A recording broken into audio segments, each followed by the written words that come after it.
the will, an inheritance, an entitled heir, life-changing lessons. Will Cass ever be the same? Cassandra Cooper, or Cass as most called her, huffed as she walked up to Miss Walters' office door. She'd rather be down at the lake having fun for the moment before finals began. She had a few days to do whatever she wanted. She'd worry about the rest later. As she reached the door, it opened and a woman in her 40s stood before her. Cass let out a squeak and jumped back a step, her hand patting her heart as she tried to catch her breath. Cass sent the woman a scathing look, but it didn't affect her at all. Cassandra Cooper, I presume, she stated. You're late. Come this way. Cass glanced at her watch. It was only 20 after. Rolling her eyes, she followed the woman into an office. Bookshelves, filled with law references, lined 3 of the walls. Windows monopolized the final wall, filling the room with light. I'm Celine Walters, she said as she sat down behind a large desk with intricate designs down the legs and across the top. Ms. Walters, I'm sorry I was late, Cass said, sitting down stiffly in the chair across from her. I lost track of time. Do you know why you're here? Celine asked. Actually, not a clue, she replied. It was apparent to Celine that Cass had only read the front paper of the several she'd sent. I see, she said. Part of it was included with the meeting notice. I'm here now, she said casually. Am I in trouble? That depends on your perspective concerning what I have to tell you, Celine replied. That got Cass's attention, her eyes raising from the papers on the desk to meet her eyes. Excuse me, she coughed. Miss Cooper, Celine began. May I call you Cassandra? Call me Cass, she said. Your great-aunt Harriet Cooper has passed away, Celine said, pausing to see her reaction. At first, nothing, but then only a slight sign of recognition as she nodded. Harriet remembered when your parents would bring you over to see her when you were little. Her husband had left her well off, and she made wise investments over the years. Her estate is considerable, and she has named you as the sole heir. Cass's eyes widened.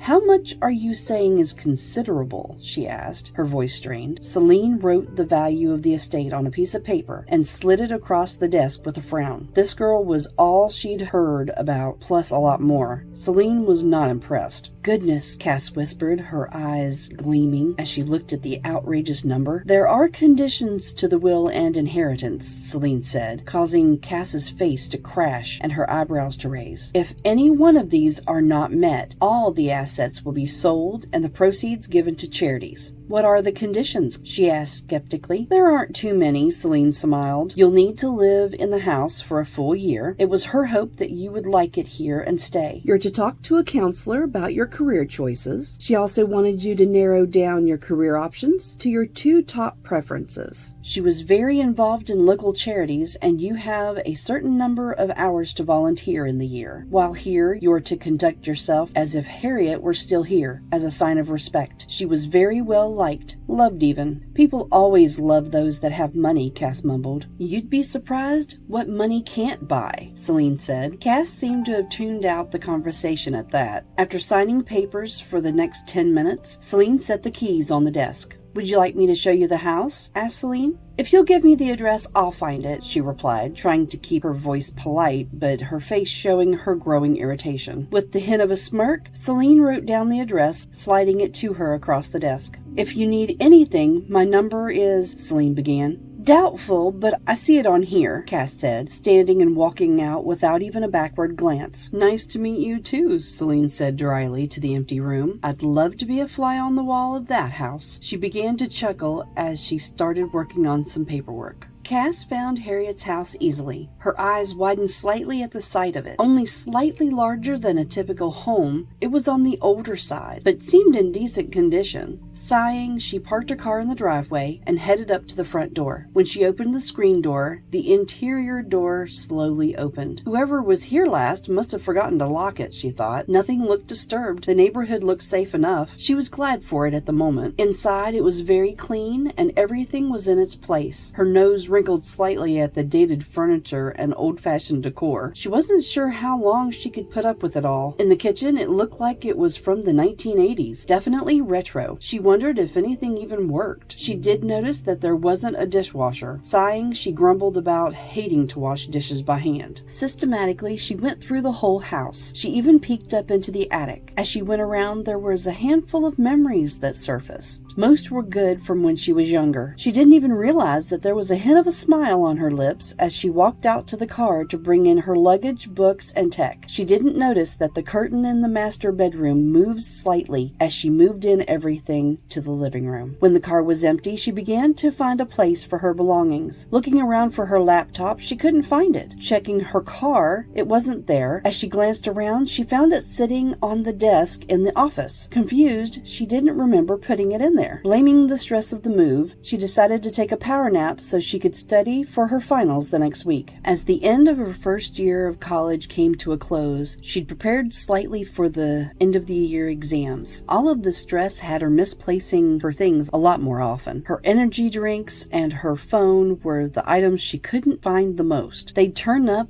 and when she least expected. After the finals, taking the next 2 days to recover, Cass really noticed that something was off. While sitting and watching the ancient TV in the living room, an item would fall off the shelves. Thankfully, they were not breakable. They were books or metal knickknacks. Each time, she jumped as if a gunshot had gone off in the room. This is when her research began. She wondered if there was a fault line nearby, and small earthquakes were the cause. No such luck, since the nearest one was hundreds of miles away, and the falls didn't match any known quakes. During her online search, suggestions on the side of the browser hinted at the paranormal. Huffing, she never even considered it, knowing there had to be a rational, scientific reason. She even called the lawyer to see if anyone else had the key. No. Saturday morning, after fixing herself a filling breakfast, she decided to tackle some purging of unneeded items that she felt were cluttering the home. Her attitude was judgmental as she started in the bedroom closet to make room for her own clothes, since she was still living out of her suitcase that sat on the hope chest at the foot of the bed. It was beginning to annoy her a bit. Harriet had been elderly, so all of her clothes were reflective of that. As she placed clothes on the bed, she realized the thrift store she'd planned on donating these to really wouldn't want them. She grabbed several trash bags from the kitchen to just pitch them on the next garbage day. She filled 3, putting them next to the side door with the trash. "Really?" said a faint but upset voice. Cass looked around, her eyes wide. She didn't see anyone. She checked her phone and the TV. With narrow eyes, she sat down on the bed for a moment.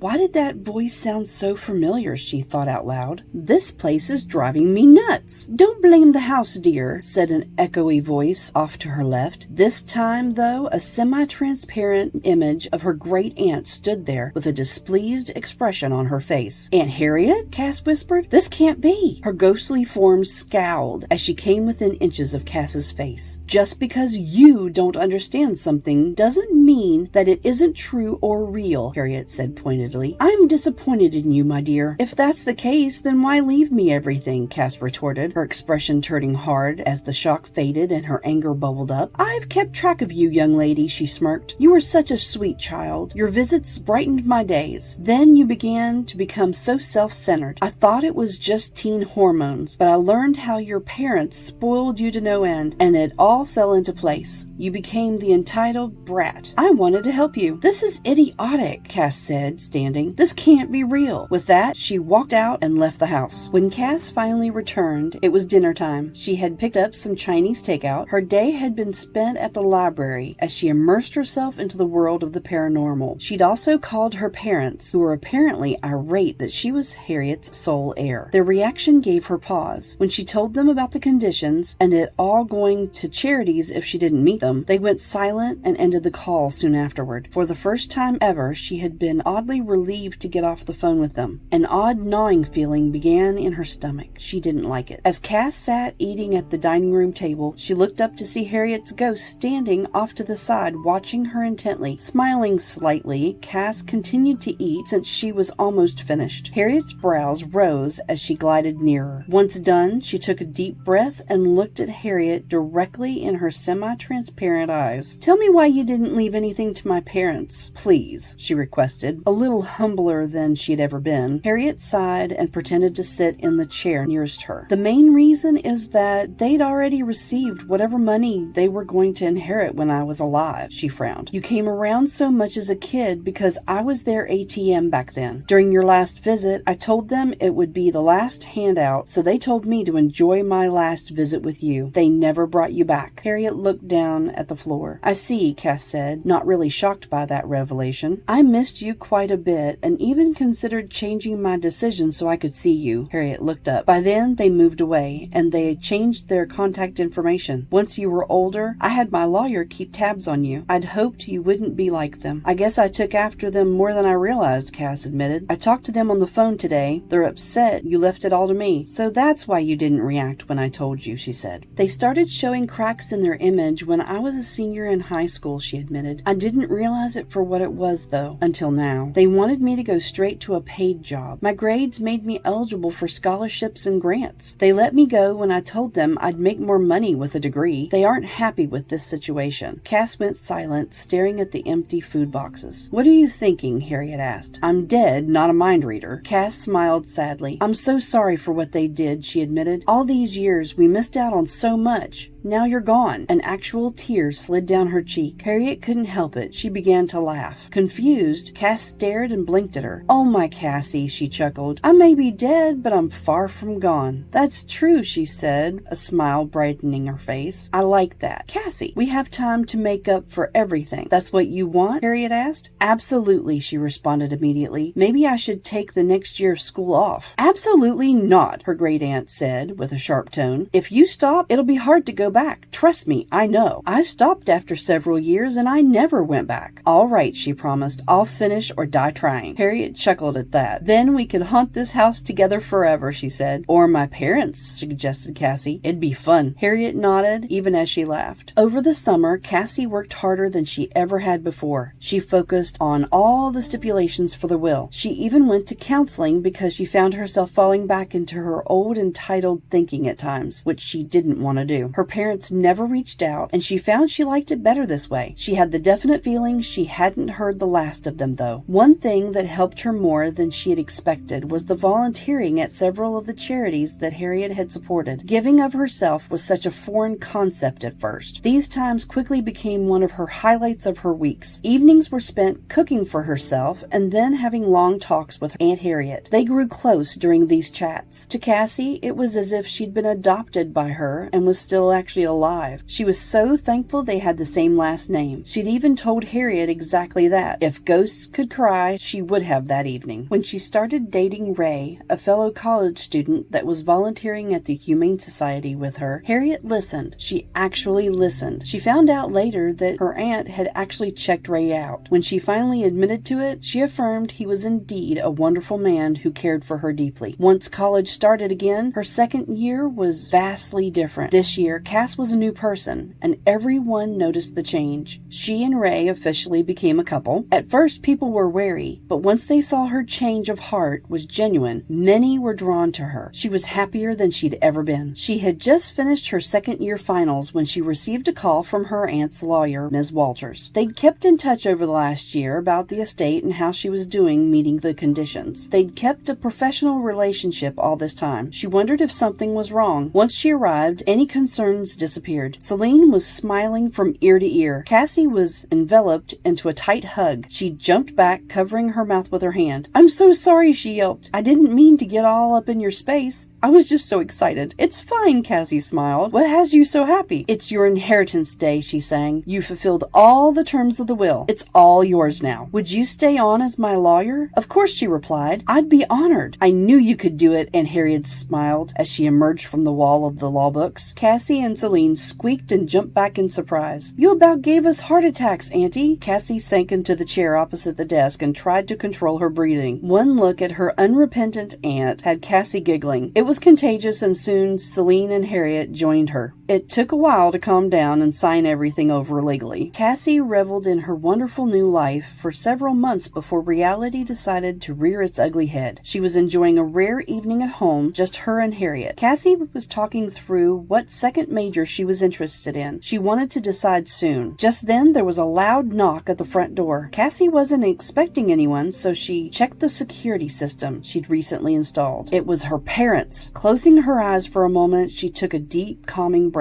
When the knocking started again, she was composed. After making sure the cameras were recording the live feed, she went to the front door. Harriet disappeared right before it opened. Cassie's parents swept right in, pushing right past her. "Is this breaking and entering, or just entering?" she quipped, only loud enough for the cameras to pick up. She found them in her living room, their eyes pricing everything that drew their attention. They weren't even trying to disguise their interest. Her mother even went so far as to pick up one of Harriet's knickknacks and inspect it. Clearing her throat, neither paid attention to her. "Put that down, please," Cassie said flatly. Her mother froze at her tone and looked at her frowning. "Just checking its condition for auction," she replied smoothly, setting it down carefully. "What auction?" Cassie demanded, confused. "The one we set up for next week to help you dispose of all the old woman's relics," her mother informed her. "I never authorized that," she frowned, anger starting to rise. "How dare they do this behind her back?" "We're your parents," her father said, adding his thoughts. "We set it up for you. Don't be ungrateful." "No," Cassie stated, her voice clear and strong. "Cancel it." "Absolutely not," cried her mother. "You don't need all of this." Her expression was one of disgust as she motioned toward the items in the room. "I just officially received this a short time ago," Cassie told them. "I'm not sure what I'm doing with anything yet." "Well, we chose for you," her mother said, smiling. "Dear, you owe us." "I admit I do owe you," she nodded. Greed shone in their eyes as they smiled. "Good," her father said. "That's settled. I will return your care when you need it in your senior years," Cassie announced. "I will give you what you gave me, basic necessities and a few extras for appearance's sake." "What?" they cried out. "All I was to you both was a meal ticket," she exposed. "Aunt Harriet left me all this to break free from the circle of selfishness you ingrained into me. I won't live like that anymore." "I don't like what you're suggesting," her father said. "You don't have to like it or agree with it," she said sadly. "You just need to respect the boundaries I'm placing in my life." "This is ridiculous," said her mother. "No, it's self-preservation," Cassie countered. "Cancel the auction." "Absolutely not," her mother said stubbornly. "Then my lawyer will contact the police and you will be sued and possibly face jail time for attempted theft or at least fraud." "You wouldn't dare," hissed her father. "This is family we're talking about here. Aunt Harriet treated me more like her child than you ever have," she told them, her words slicing into them. "Until you can see me as your daughter and not a money tree, do not contact me." "Don't do this," her mother cried as she went to open the door for them to leave. "You'll regret this," growled her father. "No, but you will," she said softly, sadness washing over her as both of them stomped outside to stand on her porch. They turned to glare at her, daggers filling their eyes. "We deserve that inheritance," her father said. "We'll challenge the will." "You can try," Cassie said, shaking her head at their greed. "You won't win, and I'll make sure it's completely public. How do you think your friends and business associates would see you if all this was exposed?" "You wouldn't," her mother said. "We're your parents." "Not anymore," Cassie replied. "Aunt Harriet left signed adoption papers, and I'm approving them. Leave and don't come back." Pure rage flushed her father's face a deep red. She watched a blood vessel at his temple pulse rapidly. He took a step toward her, his fist clenched, when his jaw went slack and every bit of color drained from both of their faces. Aunt Harriet's ghostly form floated through Cassie and stopped at the doorway. "Cassie and everything she's inherited is under my protection," she stated, her voice echoing from beyond the grave. "If you even attempt to take what is hers, I will haunt you to the end of your miserable lives. Leave and don't ever return." To punctuate her point, Harriet concentrated her focus and slammed the door shut in their shocked faces. Cassie couldn't help but laugh as she turned and then realized a huge weight had been lifted. She felt lighter and freer than ever before. "Now, where were we?" asked Harriet. "I was trying to decide between social worker or a teacher," she smiled. "You could do both," she told her. "I know you can do it." "Thank you for everything, Mom," Cassie smiled, her eyes shining as brightly as her future was. Please subscribe and like. Here's a story just for you.